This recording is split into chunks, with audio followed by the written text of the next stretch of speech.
So The Fifth Element is directed by Luc Besson, starring Bruce Willis, Mila Jovovich, and Gary Oldman. And I watched this for the first time last night in probably about 10 years. I saw it when I was 15 or 16 years old.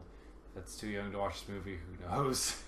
But I had to watch this after seeing Valerian and the City of 1,000 Planets.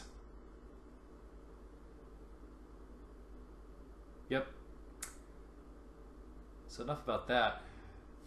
The Fifth Element is fantastic. It's a science fiction cult classic, kind of in the same vein as, you know what this movie really reminded me of? It really reminded me of Big Trouble in Little China, except with in a sci-fi world. And I'm not saying they're like completely similar, but I got the same like vibes, and I had the same amount of fun watching them both. In fact, it's like if you're wanting a movie marathon with your friends on like a Friday night after you guys have worked all week, I would throw in Big Trouble in Little China and The Fifth Element. Gosh, I'm gonna do that. So The Fifth Element has Bruce Willis's character, who is this cab driver with a militaristic past, and he's kind of just sort of a nobody and a bit of a bum and a little bit of a loser. And all of a sudden, this gorgeous woman comes crashing through his ceiling, and the adventure really starts there. And he finds out this girl, not only is he kind of fallen in love with her, but it turns out she's very special, and she's the key to stopping this horrific event that could wipe out all humanity.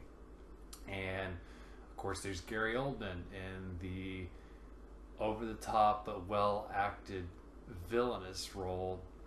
And when I hear about this movie, and especially before I saw it, a lot of people talk about Gary Oldman's role, and everybody loves him in this movie, including myself. But I think really Bruce Willis's character is what makes it, because he's so sarcastic. He's like the average Joe. He doesn't really have a place in the big plot of things, but yet the fact that that's his thing is what makes it work. It's like the fact that it shouldn't work and that he shouldn't even be there is what makes it work. And that's why it's so brilliant. That's why I compare it to Big Trouble in Little China. So this is a fun, and it's a well imagined and it's well directed science fiction.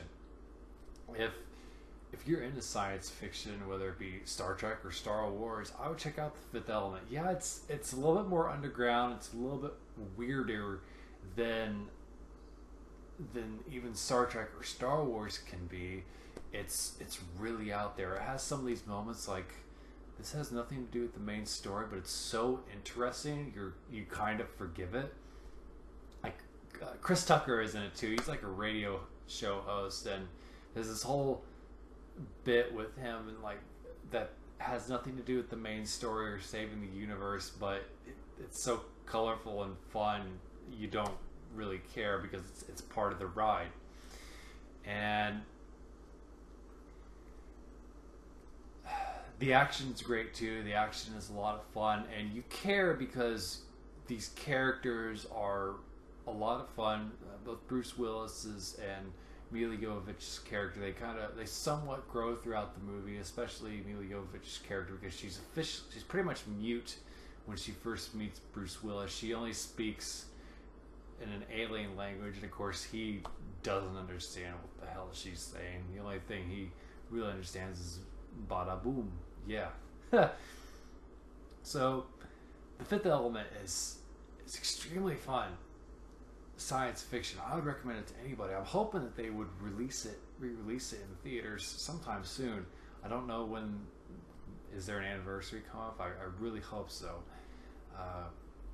because I really needed to watch this after seeing Valerian and this City of 1,000 Planets, which is made by the same director, Luc Besson, and I was so disappointed with that because it has so much imagination and kind of the same weirdness as Fifth Element. It even kind of begins and ends the same way. but I just, gosh, not to make this review about that movie, but it's so disappointing. But The Fifth Element is a timeless classic, and the special effects are so well done. It's a good mix of CGI and practical effects. I love the creature effects in this movie. It's like there's hardly any of the aliens are done with CGI. It's all like either puppets or really clever costumes. It's like some of them are really big and bulky, and it's like you have no idea why they're built that way, but they're so interesting to look at.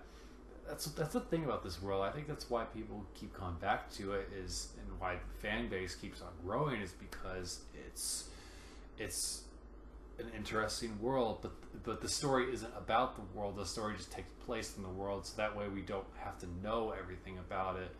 But yet that makes us drawn in and curious about how all these things work. So that's why we like read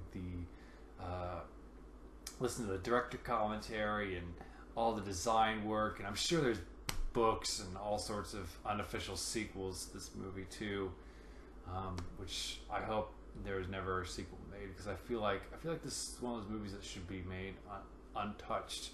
And I don't. It might work as a TV series, like that isn't a sequel to the movie. That's like, it's kind of like a mini series that's set in the same storyline. I could see that working, but I wouldn't want a sequel. It's like, this is a fantastic movie. It's a lot of fun. It's one of those movies that you can watch and not only enjoy from a critical standpoint, but you could also enjoy it as just a popcorn flick. And like I said, take a Friday night, watch this and Big Trouble in Little China in like a double feature. Get a lot of friends together, get a couple of drinks, some food. You'll have a good time. As always, thanks for watching. Subscribe to my channel. Follow me on Twitter. Check out my author page. Thanks again.